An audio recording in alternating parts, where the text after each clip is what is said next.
Portions of the following program may have been pre-recorded. The following program's views, claims, or ideas may not reflect those of WSRR Radio or StylesRebelRadio.com.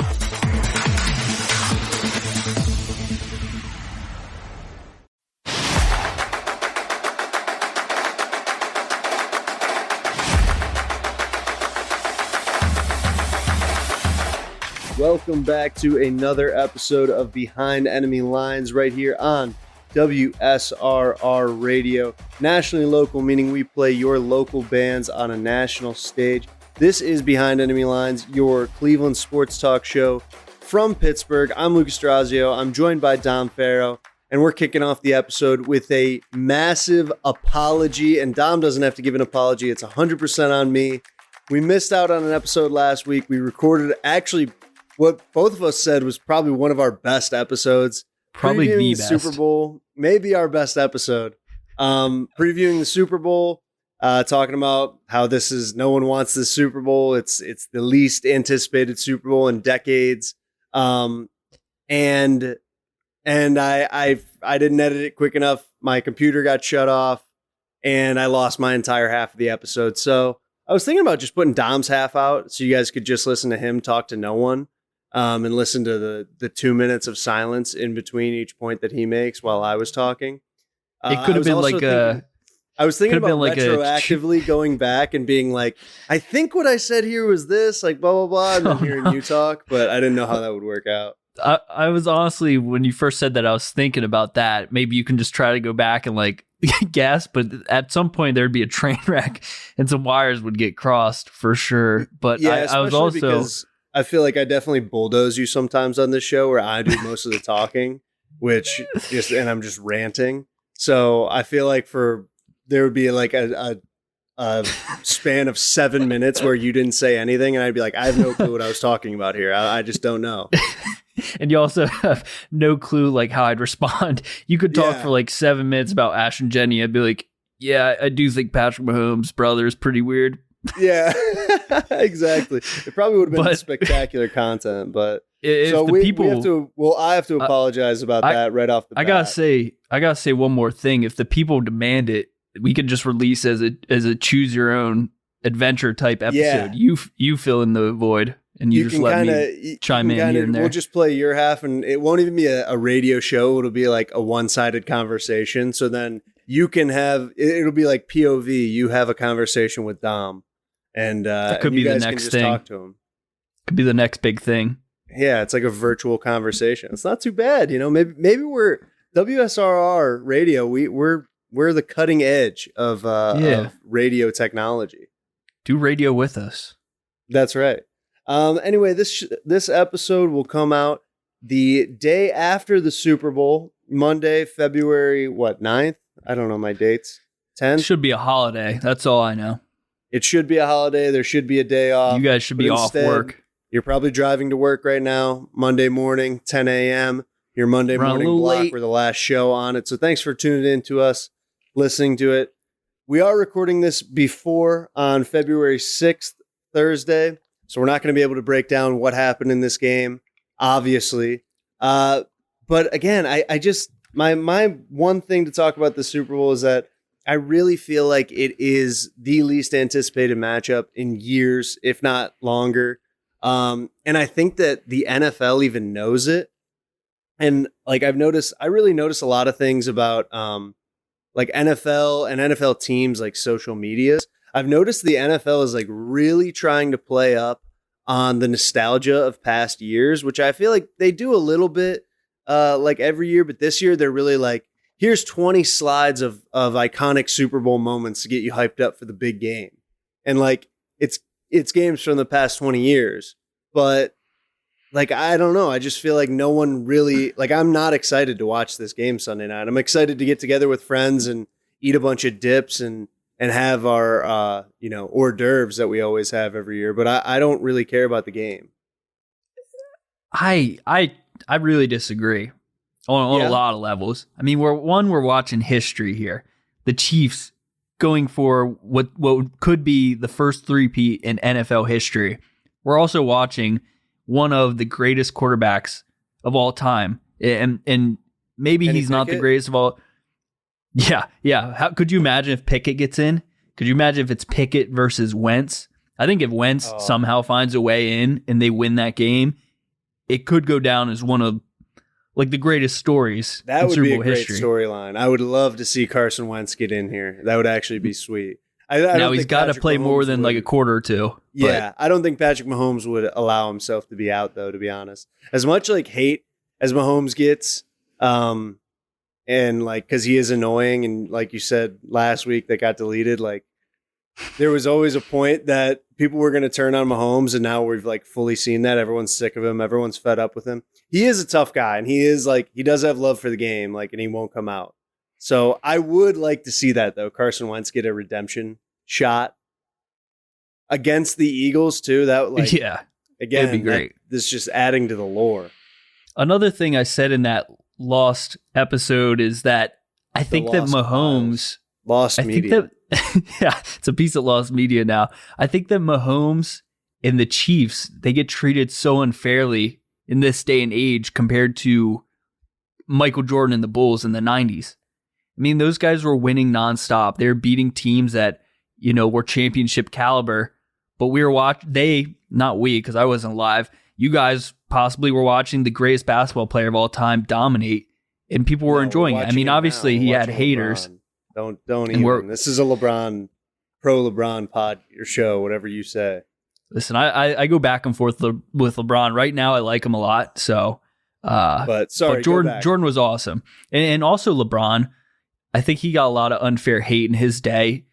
I don't think he was as successful in the finals as Jordan was, but he was in it every year for a long period of time. But as I was saying, I think the Chiefs just, for some reason, they get a lot of negativity and hate.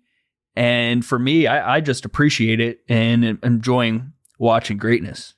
Yeah, I think that people really just get bored with seeing the same thing over and over, which like you kind of do have to. I think that people too much look at football and sports as entertainment, and it is. I mean, at the root of it, that's what they're doing it for. That's why there's millions of dollars in it, and that's why people are getting paid millions of dollars, is because people are getting entertained by it.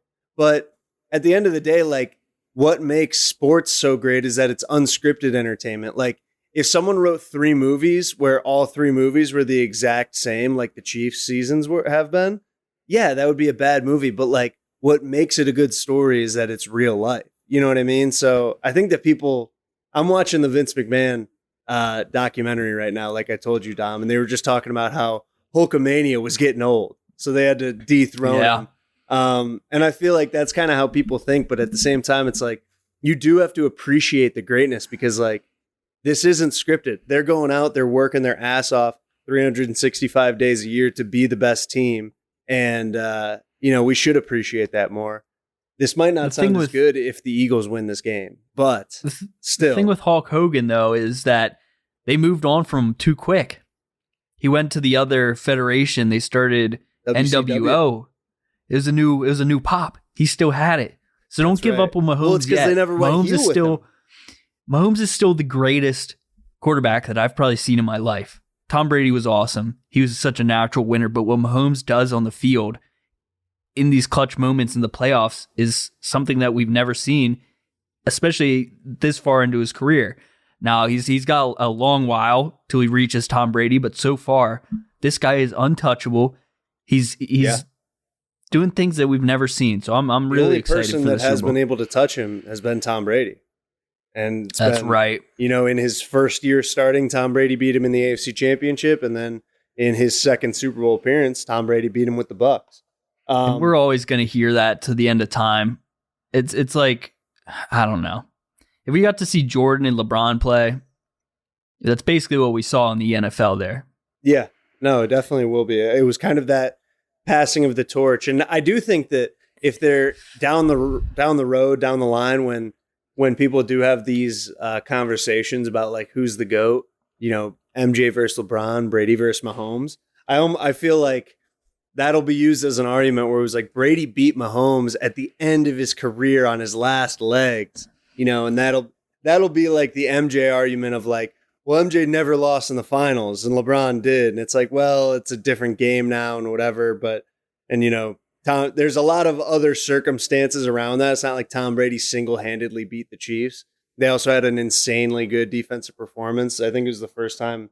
I think the Chiefs only scored like 9 points in that game, or 14. I forget what the exact total was, but like the Bucks defense had a crazy productive day on defense. Like, wasn't just because of Tom Brady, obviously. Should have been Jameis Winston's team. Should have been Jameis's team. Honestly, it is crazy how Tom Brady came in and swooped away Jameis from a Super Bowl ring. He was that close. All he needed was that LASIK eye surgery, and that would have been his team. That would have been him holding the Lombardi Trophy, beating Patrick Mahomes.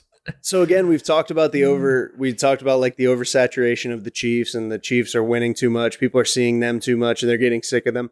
I'm worried. I'm glad you bring up Jameis Winston. I'm worried that Jameis Winston's oversaturation in the market is going to hit soon, because Fox is like really, really pushing Jameis Winston right now. They like had him at the media day. He was like interviewing the players, and like, I love Jameis Winston. I've been a Jameis supporter since day one, since he was in Tampa Bay, since even when he was in New Orleans. I was like, I love this guy. He's nonstop fun to watch. Like, he's must see TV. And now like they keep giving him a mic and like having him talk, and like, obviously because he is interesting and he says stuff, but like, I don't know. I'm getting a little bit sick of him when he was like, where do you think I should play next year? Where do you guys think I should play next year? At media day, I was like, oh man, like, come on, Jameis, just come back to the Browns and like do your work. I don't know. Obviously he's going to have a huge career in broadcasting after the fact. But again, like, I think that he might have an RG3 type run in broadcasting where like people like him at first and then he quickly gets annoying. I'm worried about that for him. Man, he's been such a character for so long though, where I feel like RG3's was like artificially built up during time. Yeah. Jameis is so naturally RG3 charismatic. Wasn't really a character like in the way that he talked and stuff until after his football career, whereas Jameis, like, he's mic'd up, he's in the middle of a game, and he's, like, you can tell he's a character. Just the way he runs around. The stories from college. Had 30-30 vision in college, was running around dodging shapes and colors, and then screaming F right in the P in the student union and stealing crab legs and, an assortment of other things. Yeah, I think he's grown a lot. I think he might have been even more of a wilder character back in the day. But I completely agree with a lot of what you said. What free agents are out here at Media Day on the Super Bowl interviewing players? Yeah. Like, you should want to be there, being the one being interviewed. Let's focus on that maybe if we still want to play. If you don't, that's totally fine. Obviously, he does want to do that. And I think that he is also thinking about his after football career, which is smart to do, but at the same time, like, he could have very easily said, and I also think Fox should have said, like, all right, finish out your playing career and then come over to us and like whatever. But I don't know. I'm torn on that, because I do think that he's obviously wildly entertaining, obviously a huge character. But I was a touch annoyed.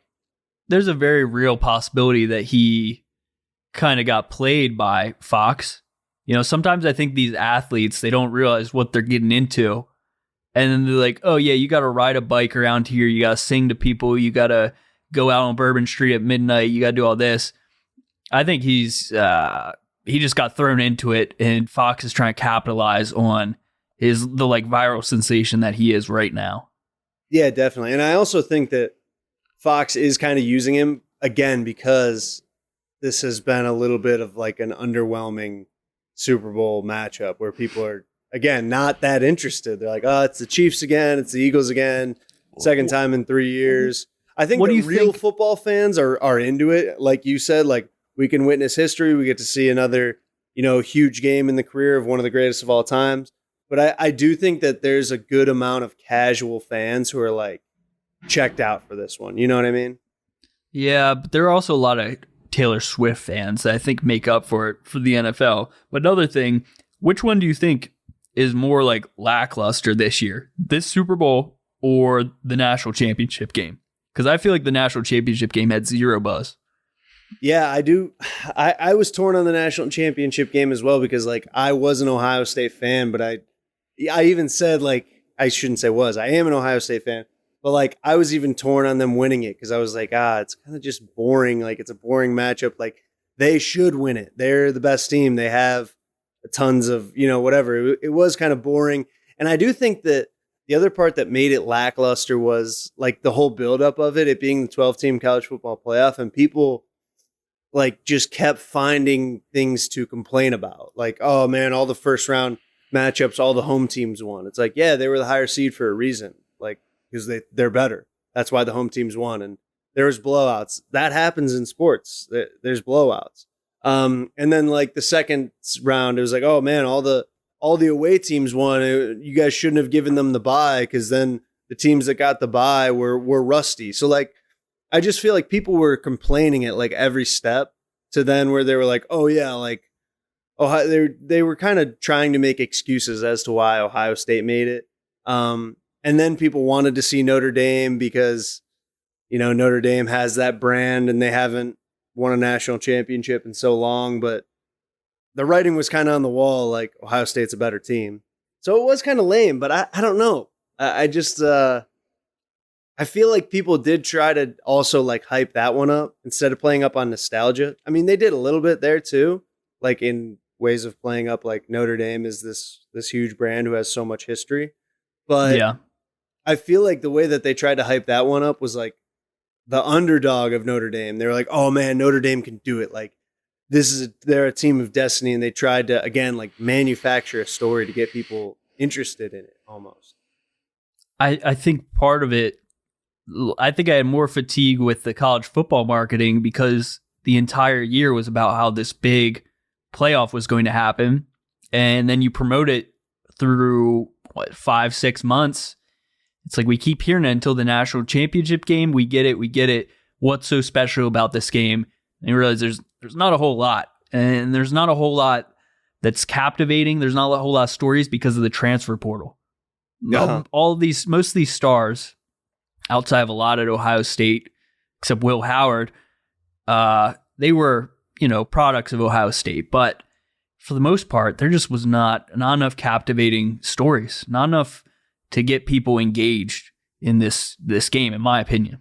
Yeah, and I also think that these two like programs, these two brands of Ohio State and Notre Dame are like kind of like the Eagles and Chiefs right now, where like they're both very established and people kind of love to hate them. Like people love to hate the Chiefs right now because Patrick Mahomes is a little bit annoying and they don't want to see Taylor Swift and blah, blah, blah. They're real football fans and they keep showing Taylor Swift too much. And the Eagles are whiny a little bit. Like Phillies fans are annoying. Like there's reasons to hate those two teams that are in the Super Bowl this year.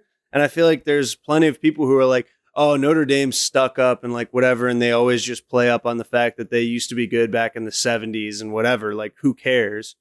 And yeah, they kind of do the same. Like Ohio State, I support Ohio State and like mostly just because I grew up supporting them, but I can also see like how people can be annoyed and hate Ohio State. Like it's another program that people look at as kind of being stuck up. So again, like I kind of feel like it was a similar situation where like people hated both teams. They didn't want either one to win in a way.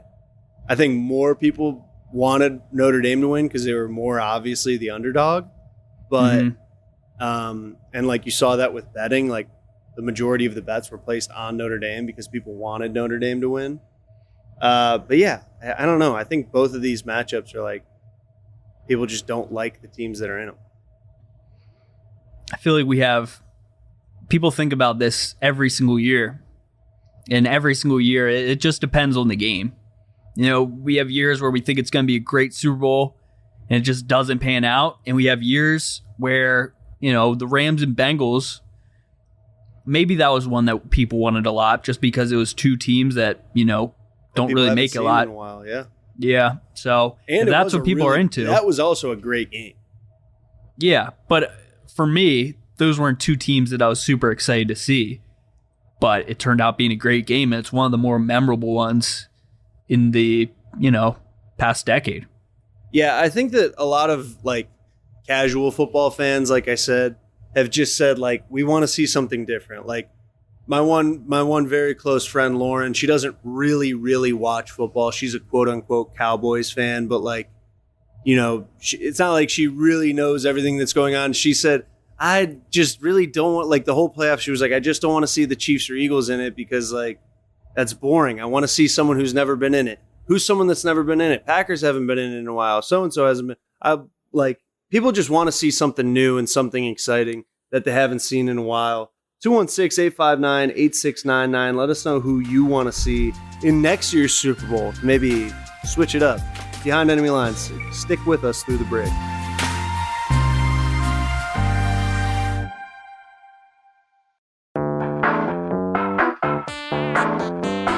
What's the difference between the shirt you're currently wearing and the one that I am? Well, both do their job of concealing us from the outside world and social boundaries. But one little black swoosh makes yours cost nearly double. That red rectangle may not change how warm you are, but it certainly changes the price tag. The truth is, nobody cares about the details. Get to the point with GenericClothes.com. Have a laugh at the big brand clothing company's expense with shirts that simply say sports team, political statement, music band, and more. A shirt for any occasion and the perfect gift. GenericClothes.com.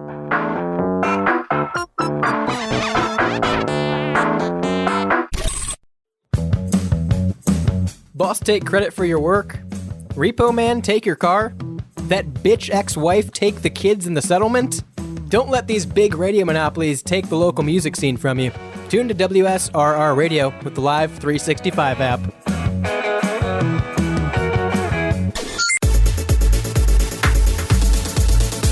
Welcome back to WSRR Radio and Behind Enemy Lines right here on WSRR Radio. Thank you for listening to WSRR Radio. And WSRR Radio, as I've said 4 times now in quick succession, is brought to you by Hellbender Vinyl. It is Pittsburgh's first and only custom vinyl record pressing plant. It is one of America's most trusted record pressing plants. Hellbender Vinyl is perfect for local and independent artists, just like the ones we play here at WSRR Radio, who want to take their album release to the next level. Don't settle for a bunch of ones and zeros floating around the internet. Have a physical album release with Hellbender Vinyl. Check them out at hellbendervinyl.com. Wow, I'm out of breath from saying Hellbender Vinyl and WSRR Radio, but thank you for supporting local radio just like this at WSRR, the Star Radio. Dom, we're recording on February 6th. This week, blockbuster trades in the NBA were hitting all around the league, and especially in Los Angeles, as Luka Doncic being sent from the Dallas Mavericks to the Los Angeles Lakers for a first-round pick, Anthony Davis, and Max Christie, I think maybe it was. Lakers also got a couple other things, but the big names in this trade, Luka Doncic and Anthony Davis. Dom, I know you've been a WNBA, NBA. I was saying WSRR so much that the W's were in my mind. I know you've been a big NBA hater pretty much on the show, and I kind of have been as well. But WNBA, I think that might be better. You think? Yeah, honestly, at this point, I think right now it has pretty similar draw almost in a way. Caitlin Clark is definitely doing wonders for the sport. She's awesome. And Angel Reese is also, I mean, I don't think she's a very good basketball player, but I do think she's, it's entertaining. Yeah, speaking of Vince McMahon and, WWE, she's a great heel. I'll tell you that much. Like, she is spectacular to hate, and a lot of people do. She plays a role. She's like the Boogie Cousins of the WNBA. Yeah, I don't know if she's quite as good as Boogie Cousins, but she's a little more Draymond Green. Yeah, I like that. With less skill. I like that comp. I like that. She plays with similar energy to Draymond Green. Quickly on the WNBA. Not as dirty. I've seen a lot of clips. Not quite as dirty, but I've seen a clip of her, saying like, people are watching the WNBA now, and it's not just because of one person. It's because of me too. And then LaShawn McCoy, former Eagles running back, was on a talk show and pretty much just flamed her, talking about all the attendance in Chicago this year, in that their highest attended game by almost 8,000 people was when they played the Indiana Fever and Caitlin Clark came to town. So that wasn't a great look for Angel Reese. But, Dom, the news hit, what was that, Monday night maybe, about Luka Doncic going to the Lakers. Do you have any initial thoughts on this, or are you just so checked out of the NBA that you could care less? This kind of further proves my theory that the NBA is the most likely to be a rigged league in the North American sports. That, honestly, I'm not saying it is. That was my first thought, was like, the Mavericks are almost giving up their future to try to help LeBron in a way, but then, you know, you kind of think of it more. I don't know if it really helps LeBron in the long run. I doubt that it doesn't look like they could win a championship with him. Go on. I cut you off again, as I do. I think that the MLB gets really weird, but I think that it's so loose that teams can find ways to, you know, rig it themselves. With the NBA, there's so many weird things, especially with these trades and these contracts, that just do not make any sense to me. I mean, this guy, Dennis Schroeder, I think was traded 3 or 4 times in the last week. And he gets paid an absurd amount. That makes no sense for like the value of the player that he is. He's just traded because he makes this amount of money and that it works to fit these other trades. It just seems like everything is just too fishy and strange.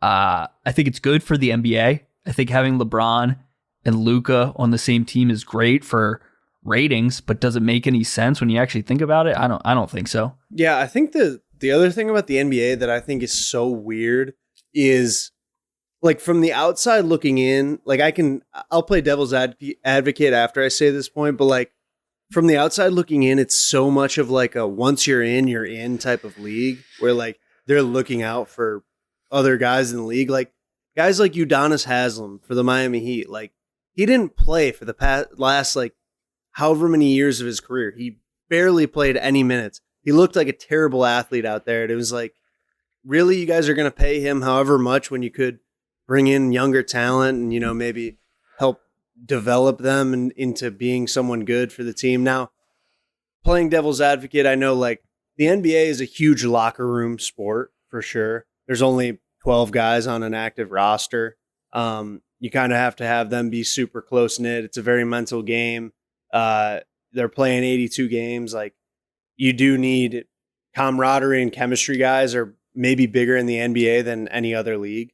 But like guys like Dennis Schroeder, like you said, like he's traded 3 times and it's kind of like, why? Like, does he really need to even be in the league? Like, is he making a huge impact? I feel like there's less turnover in the NBA than anywhere else. Yeah, I would agree with that. There has to be guys that are overseas that have better potential than some of these guys on NBA rosters. And then you don't even consider like the amount of money that these guys are getting paid. I know, like you said, it's 12-man roster, which, you know, there's less money to be dispersed, but the league just cannot be that valuable to where dudes are getting, like Jimmy Butler. Did you see the contract that he got from the Warriors after he got traded? I think it was like 2 years. It's 2 years for like 100 million plus, probably closer to 150 million for 2 years. Now, Jimmy Butler is a good player, but is there any reason that he should be getting paid that much? I don't think so. I mean, obviously there must be the money, there must be the draw, or else these guys wouldn't be able to get this type of money. But I don't know. I mean, you've said it before, and I really think the NBA is an unserious league in a way.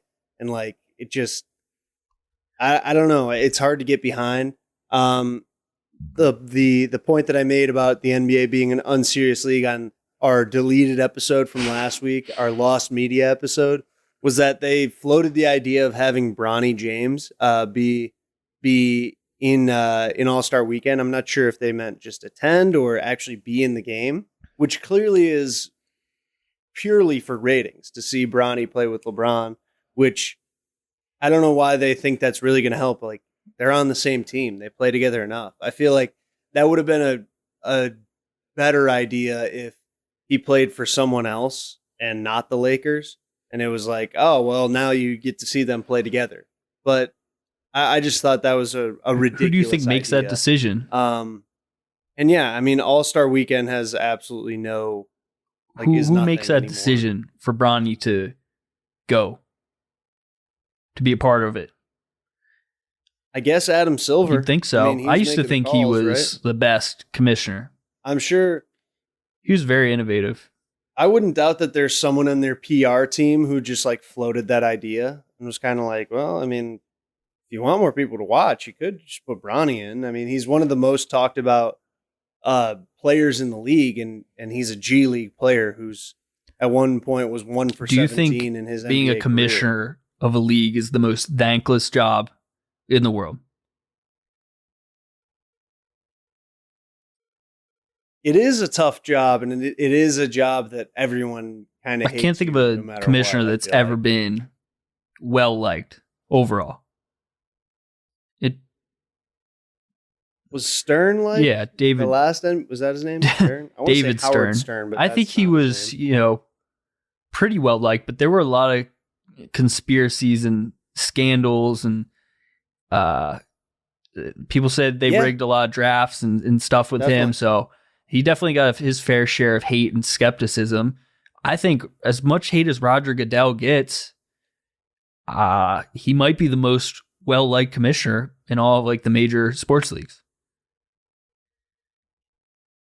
Yeah, I do think that he kind of is Yeah. holding. I mean, they have And the he's best like- product, obviously. I mean, Since we're he's firm taken over- supporters of that on this show. How much do you think he's grown it? Like it's had to have at least doubled. I'm thinking maybe tripled or quadrupled since he's taken. Oh well, I mean, just look. Yeah, definitely. Just look how many more overseas games they're playing now, or how many international games they're playing now, and they're all obviously huge draws. Like they're all sold out. Gotta respect Goodell. I think that he's done a spectacular job. Whenever I think of David Stern, this is the stupidest story ever, but I have to say it because I think you'll get a chuckle out of it. I remember the day that Anthony Bennett was drafted for the Cavaliers, number 1 overall out of UNLV. Just one of the most bizarre draft picks in any sports history, but especially the NBA. Instagram. What year was maybe? that? That was, yeah, something like that. Maybe even a little after that. I think Instagram had just come out with videos that like day, pretty much, maybe a couple days before. And I didn't update my Instagram app yet, so I did not have videos. I didn't know that like videos existed on Instagram. And if you posted a video, but I didn't have the updated Instagram, it just showed me the first frame of the video just as a still picture. And someone who I was following, one of my middle school friends, posted the video of David Stern announcing that Anthony Bennett was drafted by the Cavs with the caption, who the fuck is this guy? But it was just a picture of David Stern standing at the podium. So I commented, that's the NBA commissioner, David Stern. Like me being like, this guy's you an got idiot. him. Who doesn't know who David Stern is? What the hell? And then they commented back, not him, dumbass, the person who was drafted. And I was so confused, like, what's going on? And that was how I learned Instagram had people videos. say the comments are ruthless now. I'm telling you, back in the day, cyberbullying, it was no joke on there. People are mean now, but back then it was the Wild West. I will say, back then, everything on the internet was pretty wild. I feel like Call of Duty lobbies, Yeah. people always cite that. But I will say Instagram comments are still pretty ruthless. I mean, and I'm not a huge user of like Instagram Reels or anything like that, but my brother clearly is a huge user of Instagram Reels, and he'll send me 3 a day sometimes. And some of them are like the name of the Instagram account is just like check the comments, and it'll be like an Instagram reel where they just go through the comments of a post, and they're just like some of the worst things I've ever heard. I'm like, how could you even say that? People are about pretty another human nasty. being? But none of them ever. So they're still pretty bad. None of those people They're- ever they're show still their pretty faces. damn bad. That's the real thing that matters. People can say all they want. They're nasty. They're gross. Yeah, But exactly. no one's 'Cause ever. they're on Instagram. Yeah. Those are Cowardice. the softest people in the world. That's my take. People. who Yeah, I sit mean, if behind you a can say all computer this screen, stuff with, and spew off their well, terrible people want to takes, say all just this like us stuff. right They can now. say it with their face. You put our face out there, put our voice out there. You can just type something anonymously. Anonymously. I mean, you're it's as soft as they come. Oh, for sure. And then they're like, "Oh, you're triggered. You're triggered." It's like your profile The- picture is the from an internet anime. trolls. Your opinion doesn't count. Yeah. That's rule number 1. Wow. Dom with another hot take on this one. Dom, also the creator of the take that Yeah. you can't throw a baseball or an Yeah, object no. that you're a I piece never of said shit, that. You can pretty take it much. back to Ep1. What was your take that episode? It was What basically that on, like, episode 1 or 2. Like if you can't throw baseball, like it was probably something along the lines of if you can't throw a baseball, then you know. I mean, I think Then I think fuck the overall you. sentiment was you Something should be like able to throw a that. baseball. Just like someone should have taught you that growing up. That was basically Okay. the sentiment. It's pretty like if you see someone who can't throw a baseball, it's like, come on, no one taught you that. You'd be surprised what you see in some I feel like public schools post-COVID, PE all these kids who classes. grew up post-COVID, none of them know how to throw a baseball. I would say that the amount of people who can effectively throw a baseball has gone down I significantly. mean, just since we were the growing I up. feel like overall capabilities of people have gone down. And hey, maybe that's a good thing. Hey, maybe that's a good thing. Maybe the overall No. intelligence has gone up and the ability to I think throw it's all baseball down. is down. 216-859-8699. Text us a video of you throwing a baseball so that Dom can prove I'll tell you. or so that Dom can I'll let approve you or know. disprove who you are as a person.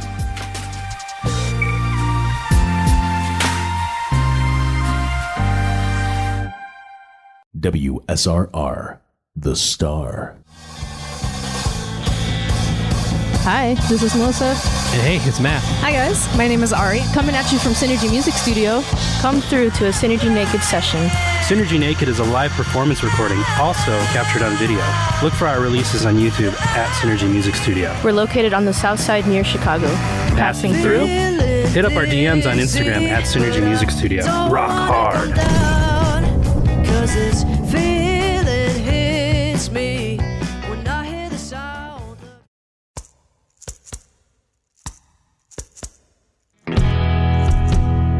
If LimeWire taught us anything, your digital music is free and open to piracy, and even manipulation when it comes to digital distribution. So why settle for a bunch of ones and zeros floating around on the internet? Make your release something special with Hellbender Vinyl. Hellbender is one of America's most trusted custom vinyl record pressing plants and works with local artists to get their next release pressed exactly to their liking. So check out Pittsburgh's first and only custom vinyl pressing plant today by visiting hellbendervinyl.com to get started. And don't forget, all customers at Hellbender Vinyl get 5 free test presses at no additional charge. Hellbent on quality, hellbent on service, hellbendervinyl.com.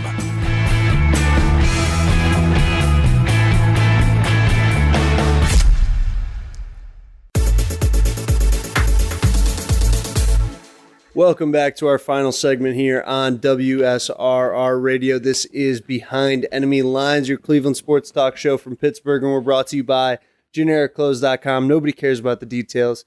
Get to the point at GenericClothes.com. Don't sell out to the big brand clothing empires and their prices. Make a statement at their expense with GenericClothes.com. Dom, another big trade happening request talk is going on right now in our league, our favorite league, the NFL, and it's going on with the Cleveland Browns. Myles Garrett officially making it public that he has requested a trade from the Cleveland Browns. And Cleveland Browns fans, myself included, are in absolute shambles, Dominic. In absolute shambles. It's it's really sad to see, one of the premier guys of this franchise, one of the best players, not just in the league right now, but in Cleveland Browns history, really, is ready to go. And it's interesting because really him requesting a trade doesn't mean a whole lot. I mean, there's 2 years left on his contract. They could franchise tag him for like another 3 if they really wanted to. They don't necessarily have to get rid of him. He could just hold out and, not refuse to play. But how likely is that? I don't think it's very likely. He wouldn't get the money that he's, is on his contract. But I'm interested what you have to say of this as a Steelers fan. I've had multiple Steelers fans this week ask me how I feel about it. And obviously I'm not happy about it, but from an outsider's perspective, what are your views on Myles Garrett requesting a trade? Well, you're completely right in one thing, and that's that the Browns have all the power in this situation. They don't have to get rid of Myles Garrett. Myles Garrett saying all this means nothing. I get that the guy wants to play for a winning team, but he doesn't have a choice. He signed this contract. Contracts are supposed to mean something. He put pen to paper. He chose to stick with the Browns. Now, on the other hand, I think it's a really savvy decision on Myles Garrett and his agent's part that they're asking for a trade at this time. I've seen people mention and point out that a guy like Khalil Mack, when he demanded a trade from the Bears and got that new contract, the numbers that he made set a new level for that position. I think Myles Garrett knows that he's at that point in his career, and he also knows that by the time his contract's up with the Browns, that his value might not be as high as what it is today. So I think it's smart on their end that they're demanding this to happen right now, because somebody will give him that contract. But again, the court or the ball lays in the Browns' court. It just depends on if they want to stick with a guy who wants to be a hostage. What do you think they can get for him? Like, what do you think the haul, a likely haul would be? How many firsts? Probably at most 2. You don't get any more than 2, and I think 1. At most? Yeah. And I think really you only get one first round. Maybe 1 like next year and 1 the year after. I mean, they gave 3 for Deshaun Watson. And they were tripping for that. Yeah, and it's a quarterback, which is different. But I think it's... You really don't think... You think 2's I think it's more comparable to Antonio Brown, and where the Steelers trade him for like a 7th round pick. Or like a Kenny Pickett that you trade for a 3rd round pick. I know we're not quite on that level yet, but at this point, like, why would people be offering the house for Myles Garrett when he's the one who's forcing his way out? Someone else will. Originally my thought was, man, I wish he wouldn't have went public with it because now we won't be able to get as much. But at the end of the day, like, it's Myles Garrett. He's the best player, defensive player in the league. Apparently not this year. Patrick Surtain won defensive player of the league of the year as the NFL honors are unfolding. The VIP tonight before Josh Allen, the VIP. Yeah, that's right. Josh Allen won the Piz. The Piz. That's right. The MVP. I was thinking VP, MVP, Josh the Allen. VIP, the Piz. I like that too. The Piz. MVP. But I mean, like, I originally did think that, like, oh man, now people aren't going to want to give us as much, but like, the Lions are ready to win right now. They might want him. Yeah. And if they hear that the Chiefs are also offering, like, or, the Vikings, someone else in their division maybe, or someone that they know they're competing with for Super Bowls, they're going to say, well, I'll give up 3 first-round picks if it's going to mean we can beat so-and-so. So I think that the fact that he is the caliber player that he is, like, kind of doesn't change the fact that he requested a trade. Like, it was different when it was Baker Mayfield for the Browns, because it was like, well, what are you going to do? Keep him? Like, he's not going to play because you're going to have Deshaun Watson. Whereas, like, Myles Garrett's like, we could just keep him. You know what I mean? That's the other thing. If they don't get the haul they want, they can just keep him. Yeah, but then you're going to get a situation like Brandon Ayuk where he's just not going to play. I think you'd be surprised. I don't know. He won't get the money then that he's owed. Defensive players, I think we've seen it in the past where like they hold out. Like, obviously he's on a different level from these guys, but like Shaq Leonard and Chandler Jones, like stuff happened with them where all of a sudden they were just out of the league because they didn't want to comply. Not Chandler Jones. Sorry. Oh man, what was his name? He played for the Raiders and the Patriots. That's Chandler Jones. He went insane. That's Chandler. Chandler Jones? Who am I? There's Chandler Jones. Chris Jones. I got him messed up with Chris Jones. Now one thing you've said about Myles Garrett, and it's a good point that you're making, is that he's like one of, if not the most valuable defensive player in the NFL, right? Yes. And so bar none. If Myles Garrett knows that, and he's at this pivotal point in his career where he can make so much more money if he gets a deal right now, I think he's willing to lose out on the money that he missed getting, fined for missing training camp and not getting checks for these games. And he just waited out until the Browns are like, we need to get something for him. Fine, we'll take this first and third round pick and some other player. That's what I think. If their agent's thinking that way, it would make a lot of sense for Myles Garrett to get the bag. It's kind of a Le'Veon Bell situation, but I think in this way it makes more sense. Get the bag, and I think he should, and I think he will. But like, I don't think that he's going to hold out. I don't think it's going to come to that point, because I do think that people still like I said, like, look at the Lions. Like, they're ready to win right now. They'd mortgage their future on it and sell some of their future to win right now, to have him and Aiden Hutchinson, on either side of each other. That defense would be insane. Yeah. So what about the Steelers? I just think he's so good that like his skill level outweighs any of that. Now, do you think it's 100% that he's gone, or do you think there's still a chance that he plays? Seems like you think there's a chance he's coming back.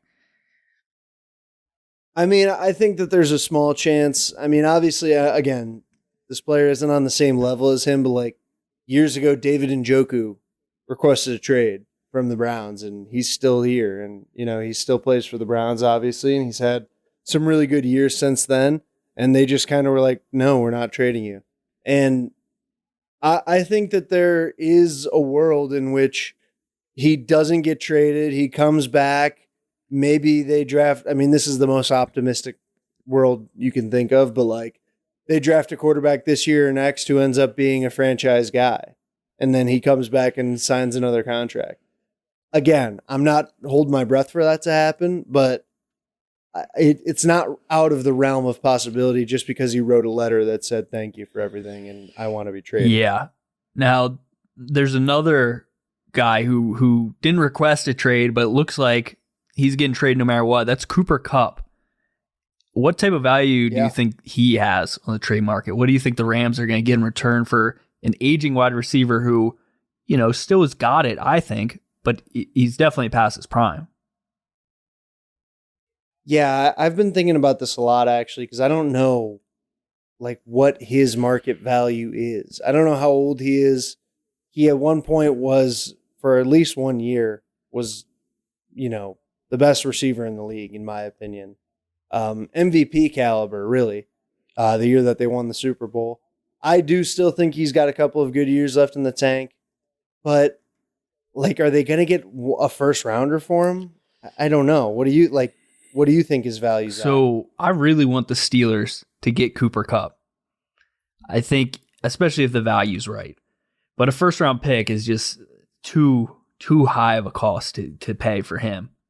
I'd definitely give a second. Yeah, because if you could choose between Emeka Egbuka from Ohio State or Cooper Kupp, you'd probably take Egbuka, right? Probably, but at the same time, Kupp, it's guaranteed But again, first round pick, so valuable. Yeah, but for how long? That's it. Yeah, it's a lot of things to consider for sure. I definitely wouldn't trade a first round pick, though. The other thing that I think hurts him or hurts the Rams in this trade market for a receiver is that, like, the receiver market, every single year you see rookie receivers come in and be awesome. Like, every year for the past 5 years, it's like, oh, there's a new breakout receiver who's a rookie. Yeah, just keep getting better.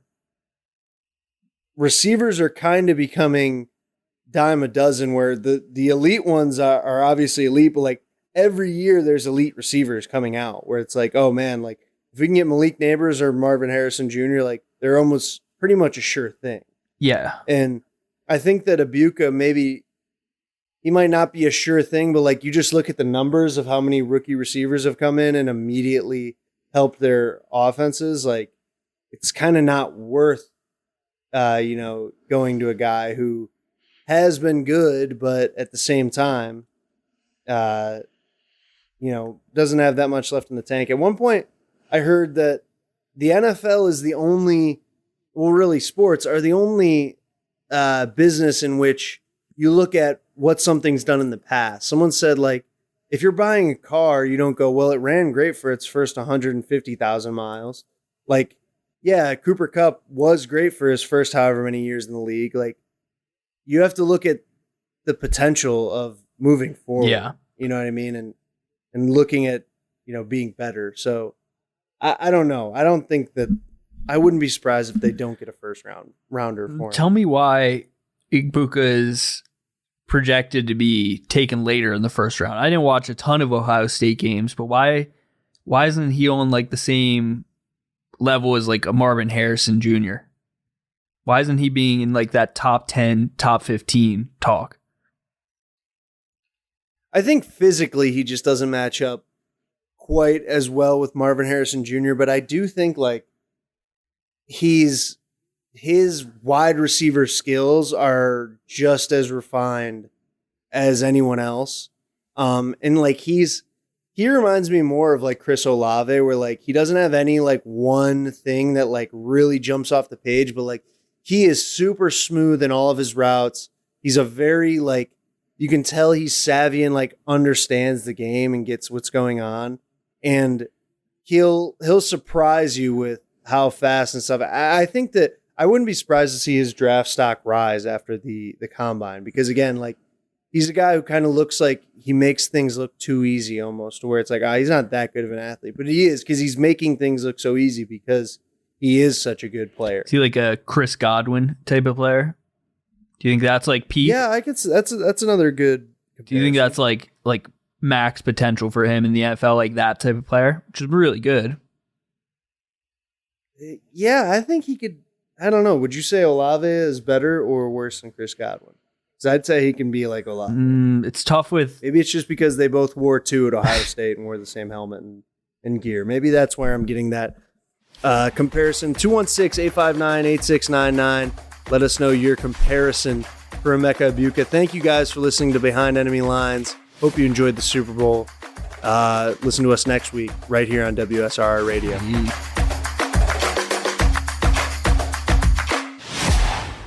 The preceding program was a sponsored production. The views, claims, and ideas expressed may not represent those of WSRR Radio.